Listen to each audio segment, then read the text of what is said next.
یہ جو ہندوؤں کے مندروں میں بھگوان رکھے ہوئے ہیں یہ معبود نہیں ہے, یہ تو ہاتھوں سے تراشے ہوئے ہیں.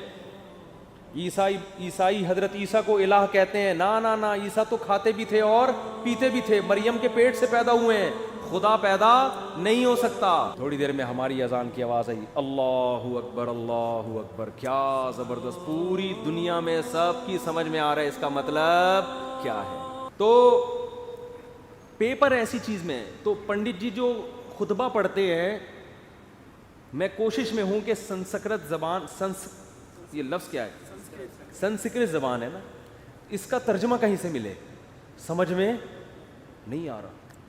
پھر میں برما گیا, وہاں اذان, جو بدھسٹ ہیں ان کی اذان ہو رہی تھی, پیغام, وہ اذان پورے شہر میں کسی کی سمجھ میں نہیں آتی اس کا مفہوم کیا ہے.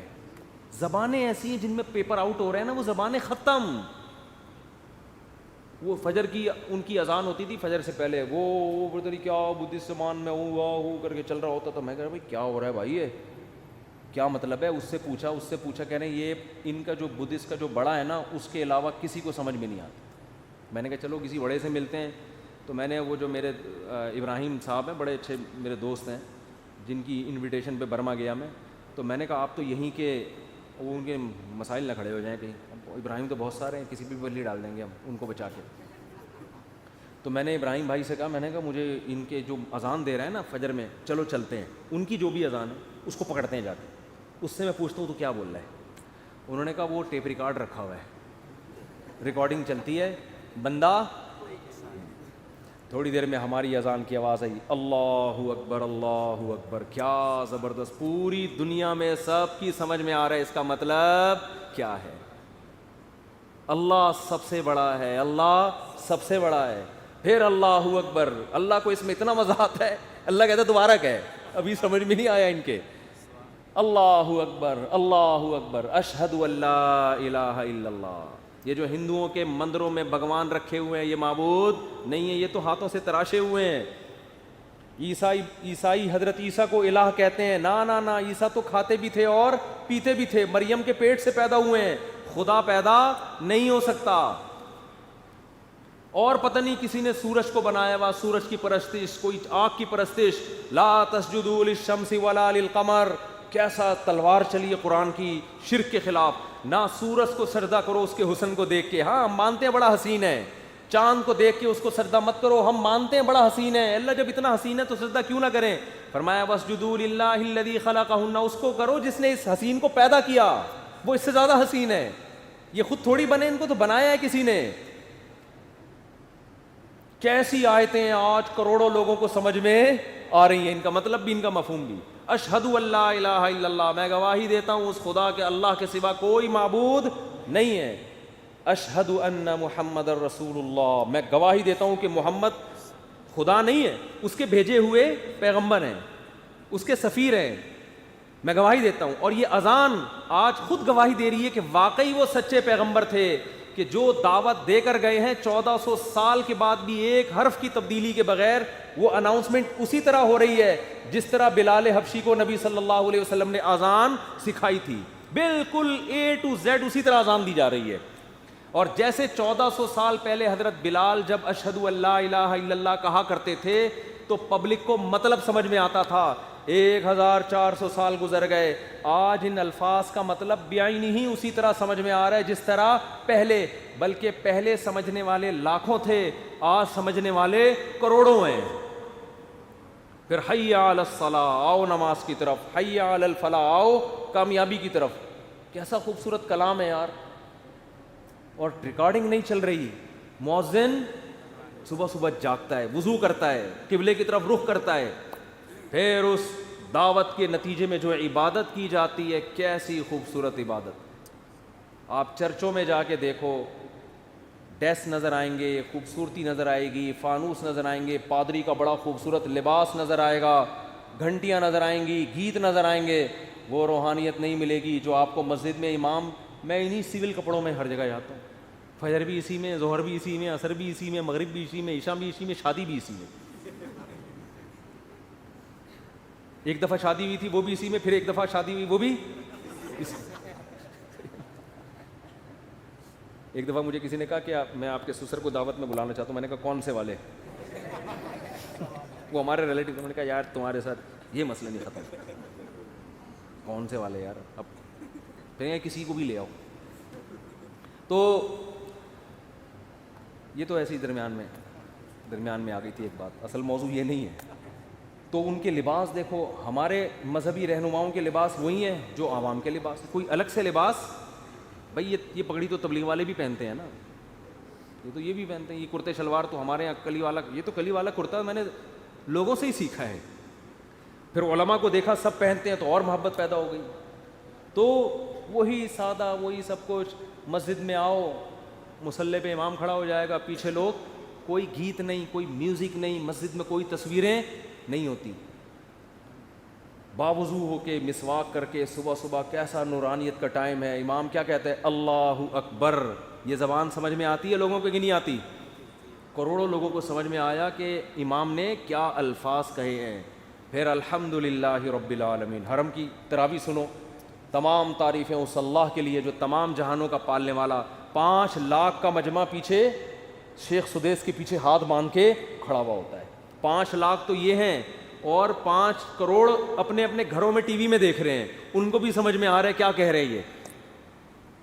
زندہ زبان. تو یہ ایسا پیپر ہے جس کا ایک ایک لفظ سمجھ میں آ رہا ہے. اگر آپ کو نہیں آ رہا تو آپ سینکڑوں لوگوں سے پوچھ سکتے ہو, میچ کر سکتے ہو. سمجھ میں آ رہی ہے بات؟ تو یہ پیپر ہے جو اناؤنس ہوا ہے. اس کے علاوہ جو پیپر اناؤنس ہوئے ہیں آخرت میں تیاری کے لیے, ان کی زبانیں ایسی ہیں کہ پنڈت جی سے پوچھتے ہوئے ڈر لگ رہا ہوتا ہے کہ تھپڑ نہ مار دیں گے کہ کیا پوچھ رہے ہیں مجھ سے. تو پنڈت جی تو خطبہ پڑھ رہے تھے نا بڑے زبردست. تو مجھے نہیں سمجھ میں آتا بھائی تم کیا کر رہے ہو, ان کو پیسے کم دے رہے ہیں تمہیں, اس پہ غصہ دلا رہے ہو یار, پوری فیس دینا بھائی. وہ پہ میں لطیفہ سنا رہا تھا ایک چٹکلا. ایک گاؤں دیہات میں نا لوگوں کو قرآن بالکل نہیں آتا تھا, بالکل فارغ تھے وہ. گاؤں دیہات والوں کے جہاں تعلیم نہیں بھی ہے نا تو وہاں شوق بہت ہوتا ہے ان کو, کوئی بھی عربی سکھا دے, کوئی قرآن پڑھ لے, تراویح پڑھا دے. تراویحوں میں گاؤں دیہات میں امام کو بڑے دودھ جلیبی کھانے کو دی جاتی ہے. تو اب ایک لالچی آدمی پہنچ گیا, اس کو قرآن آتا نہیں تھا. اس نے کہا ان کو کون سا آتا ہے, تو تراویح پڑھا لو, پیسے ویسے مل جائیں گے, کھانا پینا اچھا ہو جائے گا. تو وہ کھڑا ہو گیا نا, اور اس نے عربی کی گردانیں یاد کی ہوئی تھی کچھ, ضرب یضرب ضربن, عربی گرامر کی نا کچھ گردانیں یاد. نماز میں شروع کر دی, ضرب ضربا ضربو ضرب ضربتا ضربنا ضربتا ضربتما ضربتم ضربتی ضربتما ضربتن ضربت ضربنا یضرب یضربان یضربون تضرب تضربان یضربن تضرب تضربان تضربون تضربین تضربان تضربان. یہ میں گردانیں سنا رہا ہوں آپ. اضرب نضرب ضرب یضرب ضربا فوضارب وضرب یضرب ضربا فذاك مضروب لم یضرب لم یضرب لا یضرب. ہم نے رٹا لگا کے یاد کی تھی نا, لا یضرب لا یضرب لن یضرب لن یضرب الامر من یضرب لتضرب یضرب یضرب والنهي عنه لا تضرب لا تضرب لا یضرب لا یضرب. الظرف من مضرب مضربان مضربین مضارب مضرب والآلة منه مضربة مضربتان مضربتين مضارب مضربۃ. یہ اس اعلی وسطی کی ہے. پھر اس میں تفضیل اضرب و ضربان ضربون اضربین اضارب اضرب, مؤنث کی ضربا ضربیان ضربین ضربیات ضرب ضریبہ, اور فعل تعجب کی ما ضربہ اضرب بھی وضربہ. یہ جو گردانیں ہیں نا ان کا میں نے 1% سنایا ہے آپ کو. اگر میں شروع ہو جاؤں نا 3 گھنٹے میں گردانیں ختم ہوں گی. جو مدرسوں میں محنت کرائی جاتی ہے طلبہ کو عربی گرامر کے لیے, ایسے رٹے لگوائے جاتے ہیں, تو یہ 1% سنائی ہوگی, بھی 99% باقی ہے. تو اس نے کیا کیا, گردانیں پڑھنا, ضربہ ضربہ ضربو ضربہ ضربہ. پیچھے پبلک تو یار بڑا پکا یاد ہے, قرآن بڑا پکا یاد ہے. ایک اتفاق سے حافظ آ گیا پیچھے, اس کو نہیں پتا تھا پیچھے ایک حافظ آ گیا. حافظ نے اس کو لقمہ دینا شروع کیا.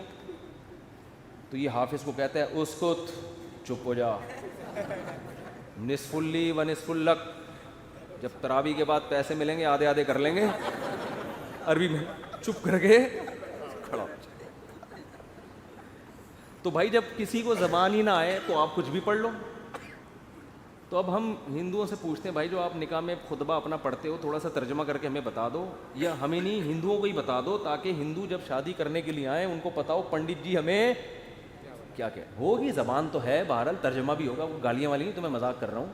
تو کوئی ہندو پنڈت جی کو اس سے تکلیف ہوئی تو بھائی معذرت, میری تو عادت ہے, میں تو مسلمان مولاناؤں پہ بھی فٹ کر دیتا ہوں نا ایسی چیزیں, تو ہم تو اس کی عادت ہے, مقصد کسی کی توہین نہیں ہے. تو زندہ زبان ہے, 1400 سال پہلے بھی اور 1400 سال کے بعد. اتنی قدیم زبان کوئی اب تک محفوظ نہیں ہے. حتیٰ کہ ایک انگریز نے یہ بات لکھی ہے کہ اگر کوئی اپنی ریسرچ کو ہزاروں سال کے لیے محفوظ رکھنا چاہتا ہے کہ جیسے آج اگر میں کوئی کتاب لکھوں تو 1000 سال کے بعد بھی ایسے سمجھی جائے جیسے آج، تو ایسے سائنٹسٹ کے پاس، ایسے فلاسفر کے پاس، ایسے اسکالر کے پاس عربی زبان کے علاوہ کوئی اور آپشن نہیں ہے۔ بات آ رہی ہے سمجھ میں؟ اس نے کہا جو آج انگلش ہے 100 سال کے بعد چینج۔ یہی وجہ ہے کہ آج سے 150-200 سال پرانی انگلش کی کتابیں آج کے امریکنز کو، جو بچے ہیں نا، ان کو سمجھ میں نہیں آتی، اور آج کی انگلش 200-250 سال کے بعد نہیں آئے گی۔ آج 100 سال پرانی اردو اٹھا کے لاؤ، بہت سے لوگوں کو سمجھ میں نہیں آئے گی، بھائی کیا کہہ رہے ہیں، بھائی یہ مرزا غالب کے کوئی رشتہ دار لگ رہے ہیں۔ آج سے 100 سال کے بعد اردو اور زیادہ چینج ہو چکی ہوگی۔ عربی میں ہم جو کتابیں طلبہ کو پڑھاتے ہیں وہ شروع ہی 1200-1300 سال پرانی شروع ہوتا ہے نصاب، بالکل ایسے سمجھ میں آتا ہے 2 اور 2 4 کی طرح۔ حتیٰ کہ نبی صلی اللہ علیہ وسلم کے والد اگر آج آ جائیں زندہ ہو کے اور وہ گپ شپ کریں، لوگوں سے کلام کریں، ان کی بات کو سمجھنے والے ہزاروں نہیں، لاکھوں نہیں، کروڑوں لوگ ہوں گے کہ یہ کیا کہہ رہے ہیں۔ لیکن اس دور میں زبان والا شخص آج آ جائے، ایک بندہ بھی آپ کو شاید نہ ملے جو اس کا مطلب سمجھ رہا ہو کہ یہ کیا بول رہا ہے۔ کچھ شاید کوئی یونیورسٹی میں کچھ چند اسکالرز ہوں جنہوں نے قدیم زبانوں پہ محنت کی ہوئی ہے، وہ بھی چند ایک لوگ ہوں گے۔ تو بھائی آخرت پر اگر آپ یقین کرو گے، آخرت پر مانو گے کہ آخرت ہے، تو آپ کے پاس اسلام کے علاوہ آخرت کی تیاری کرنے کے لیے اسلام کے آپشن کے علاوہ کوئی آپشن ہے ہی نہیں، کیونکہ پیپر جس زبان میں سمجھ میں آتا ہے وہ اسلام نے ہی آؤٹ کیا ہے، اور پیپر کا جو طرز تحریر